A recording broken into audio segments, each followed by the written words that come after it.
Some stories begin with secrets. This one begins with a cracked glass, a quiet truth, and someone finally being brave enough to ask for help. Hi, and welcome to this Podfic recording of Will Finds Out, written and read by me, DreamerAxie. This is a Percy Jackson fanfic centering on Nico di Angelo and Will Solace, and a moment of quiet, vulnerable truth. It explores age regression as a trauma response, found family, and a tender love that says, you're safe, you don't have to hide anymore. This story includes themes of regression, emotional vulnerability, and a brief mention of past self-harm. Please listen with care and take breaks if you need to. Let's begin. Nico had been helping Will in the infirmary the whole day when he felt the fuzziness of little space pulling at his brain. Will, I don't feel so well. I'm gonna go to my cabin, he whispered in his boyfriend's ear as Will was stitching up Sherman. Okay, I'll check on you later, Will said, distracting by getting the stitches correct. Not necessary, it's just a small headache, Nico said, hoping Will would forget. He made his way to the Hades cabin, the distance seeming longer than usual, as he kept his head down, hoping no one would talk to him. He was relieved when he shut the door and was able to go to the chest at the foot of his bed and unlock it. He took out a big sweater and the pacifier Apollo had given him. He took a coloring book and some crayons he had asked Connor and Travis to get for him in the store. He put himself in front of the coffee table and let the fuzziness take over. He knew he was alone, but had done this a few times now and knew he would be okay. He started rubbing his eyes and pulling at his earlobe after an hour or so he got up and made his way to the bed. He only realized his mistake when he felt a shard of glass pierce the bottom of his foot. He had left the glass on the table the night before and had pushed it off the table before. Connor and Travis were just passing by the Hades cabin when they heard a terrible wail of pain. Both drew their knives and raced into the cabin, freezing at the sight. No monsters inside, just Nico di Angelo sitting on the ground, clutching a foot that was bleeding with the pacifier in his mouth. What do we do? Connor asked his older brother, knowing that he wouldn't want anyone to know without his permission. He needs medical help. The best person is Will. I'll get him so I don't end up the same as Nico. You stay here and... Travis said, and got interrupted by Will pushing him to the side. What happened? Will asked as he slid to a stop in front of his boyfriend, somehow avoiding all the glass. We don't know. We were just about to get you, Connor said. I was asking Nico, Will said, confused as to why the stools were answering the question. Glass, said Nico, pointing at the glass on the floor, tears running down his face. Sweetheart, I heard you in the infirmary. I thought you were attacked, Will said, relieved it was only glass he had stepped on. It was only then that the fact his boyfriend had a pacifier in his mouth registered. He froze for a moment, and then Connor appeared next to him, Travis nowhere in sight. Will, whatever is going on in your head, Nico needs you right now, Connor said, as he stroked Nico's hair in a soothing way. Will took a deep breath and went to pull on his gloves. I need you to hold still, okay? Will said, and held Nico's foot to pull the piece of glass sticking out of it. But it hurts, Nico said, pouting, big tears running down his face. I know, little one, but let Will do his job and it'll hurt less, Connor whispered into Nico's ear. Okay.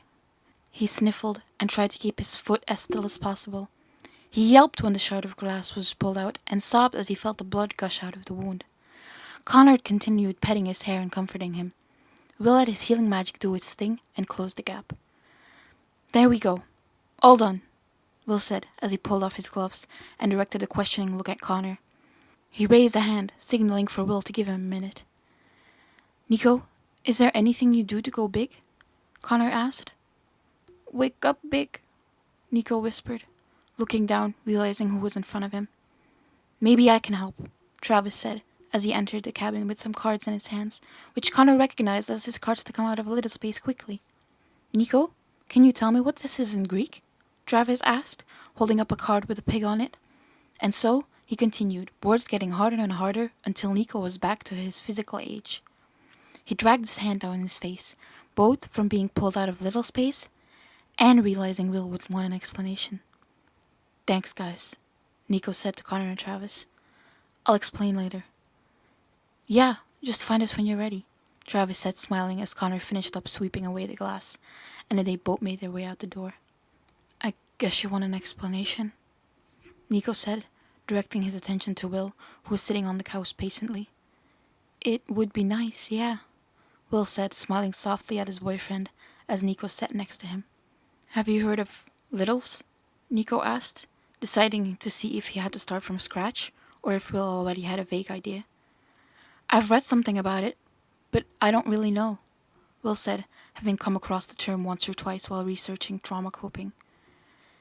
It's a term for someone like me, Nico said, taking a deep breath. Someone who regresses back to an age when they felt safe to cope with trauma that happened, he continued, swallowing hard at having to explain it for the first time. At least, that's how your dad explained it to me, Nico said, looking at the pacifier he was still holding, wanting nothing more than to be able to throw it in Tartarus so he would never have to look at the thing again, but knowing that little him would be upset. Sounds better than some other coping tools, Will said, no judgment in his voice. Yeah, if you like acting like a child, Nico said in a self-deprecating way. Better than this, Will said, pulling away some of his bracelets, showing some old scars. Baby, why haven't you shown me this? Nico asked, his own problem forgotten for the moment, grabbing Will's arm in his hand. It's not happening anymore. Chiron gave me a ban on the infirmary if I continued, Will said, covering his scars with his bracelets again. I could ask you the same thing. It seems like it's not safe to do this little thing alone, he continued. It's a recent development. I've only regressed about 6 times, Nico said, looking Will in the eyes. That's the term. Age regression. Still seems like someone should watch you if you regress, Will said, hinting at being willing to do this. My dad watched me a few times. Sally has once. And so has your dad, he said, the last part whispered. My dad knew before me, Will said, hurt clear in his voice. Your dad knew before me, Nico said, making clear it wasn't his decision. Apollo seems to know when he's needed the most. So when you regress, what age are you? Will asked, now knowing the medical terms but not knowing anything about Nico's regression. The youngest I've regressed to is 2, and the oldest was 5, Nico said, biting his lip. That's before you came to America, right? Will asked. Before anything bad happened. Mama was still alive, and I knew nothing about my dad being a god, Nico said, feeling the fuzziness return after being kind of pulled out of a little space.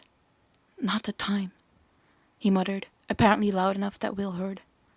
Not the time for what? Will asked, seeing that Nico seemed to be distressed by the question, probably not expecting Will to have heard him. Little space is pulling at my head again, Nico said, pointedly looking away from his box of little stuff and putting the pacifier down. Seems like the perfect time. Just one more thing. How do I help?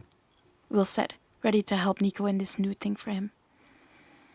Well, Will Solace, would you like to be my caregiver? Nico asked as he let a small smile slip at the thought of a dedicated caregiver. What does a caregiver do? Will asked. Just caring like you would for a child that age, Nico said, as he felt the fuzziness come closer. I would love to, Will said, smiling at his boyfriend. Nico, you can regress.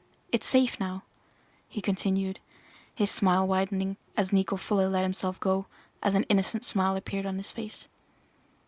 Cuddle? Nico asked, putting his thumb in his mouth, yawning. Will grabbed the pacifier laying between them and grabbed Nico's hand with the other. Are you tired from all the happenings? Will asked as he handed Nico the pacifier, who swapped the thumb for the pacifier while he nodded, too tired for the word. Let's snap, okay? Will said, dragging Nico to the bed and crawling in himself, ready to protect Nico from real or imagined threats while he was this young. Thank you for listening to Will Finds Out. This story carries something fragile, like a secret held in trembling hands. If it brought you comfort, helped you feel seen, or reminded you that asking for help is a strength, I'm so glad. Take care of yourself and take care of the people you love, even the quietest parts of them. This has been a recording from the DreamerAxie library, where every story is written with care, and maybe, just maybe, It finds you when you need it most. See you next nap time.